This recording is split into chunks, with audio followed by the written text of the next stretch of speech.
اللهم صل وزد وسلم وبارك على هدي رسول الله. الحقيقة وأنا بمنتج الفيديو ده كمشكلة اجتماعية، أبو عبده بيتعارك مع مراته، والسبب الفراخ. إن هي عاملين عزومة على قدهم أو في فرح أو مناسبة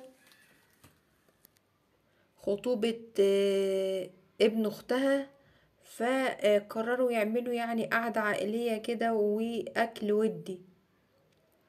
فهي بتقوله المفروض ان احنا يعني نجيبه فرخة كبيرة او فرختين مثلا، و اقل حاجة بلاش لحمة، نبعد عن اللحمة بما ان اللحمة بقت يعني الموضوع اوفر قوي، وهنجيبه فرختين مثلا او فرخة كبيرة 2 كيلو او 2 كيلو ونص، يعني عايزة حاجة كبيرة عشان ايه نجمع انا وانت، وهي معاها 4 عيال، واختها مثلا هي ام العريس وجوزها ومعاها 3 عيال، يعني هيبقوا في قلب بعض، فيدوبك نعملوا مكرونة او دس او حاجة زي كده. فقال لها طب ما بلاش، يعني طالما الخطوبة عند اختك مش ضروري احنا نعزمه. وهو كمان بيقول ايه، مش غباء ولا حاجة، هو بيقول لانه معهوش فلوس. فمن هنا تعاركوا مع بعض. ف بيشهدها او بيقول لزمايله في الشغل معاه قولوا لها ان انا معيش فلوس، لانها مش مصدقه. واتدبس في فرختين تقريبا، الواحده ب174 او حاجه زي كده. وهي قاعده بقى يتعاركوا، بيقول لها والله ما معايا يا مسلمه، انت مش مصدقه. وهي قالت له في التليفون هو انت مش هتاكل منها وانت بتعد على اختي اللي الفراخ. فأصبحت الحياة بقت صعبة على الكل، والناس دلوقتي بقت بتحسبها بالشيلم والبريزة عكس الأول. تعالوا نشوفوا الفيديو مع بعض.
هنا يا جماعة اللي انا فهمته كمان ان هو بيقول لجوز اخت مراته، جوز اختها، بيقولوا دلوقتي الف مبروك لعديله يعني. آه الف مبروك، انت عايز بس؟ قال له لا، هات فرخة. فالناس، انا عايزة اقول دلوقتي اللي بيهادوا بعض ما بقاش في بيست او جاتو، لا الناس دلوقتي يعني بيقول له اجيب لك هتعملوا غديوه؟ قال له لا. غديوه العريس تجمعوا اصحابه وفي قلب بعض؟ قال له لا. قال له طب اجيب لك بيست؟ قال له لا، هات لي فرخه عشاء اهلي او عشاء مراتي. فدلوقتي الناس بتحاول توفر، غير بقى الاول بيست وكاكولا، طبعا في بيست وفي كاكولا، لكن قال له انا عايز فرخه، واخدين بالكم؟ فراحت بقى ام عمته قالت له خلاص طالما هو طلب الفرخه نعمله فرختين ونتغدوا مع بعض غديوه. فقالت له بقى ام عبده بتقول له ان جوز اختي، هي معاها بنت صغيره اسمها ميرنا عندها حوالي سنتين، بتقول له جوز اختي بيجيب لها في اليوم بالعشرين والتلاتين جنيه حاجات. فرد ابو عبده قال لها لو هو قطع ما جابلهاش، هو ربنا بيرزقه برزقها. انا عندي فيه راجل اسمه عم حمدي، راجل كبير كده يعني بتاع ربنا، بيجي يفطر معانا ببلاش. اليوم اللي ما يفطرش فيه معانا ما بيحصلش بركة او رزق، واليوم اللي بيفطر فيه معانا بيحصل بركة ورزق في الشغل.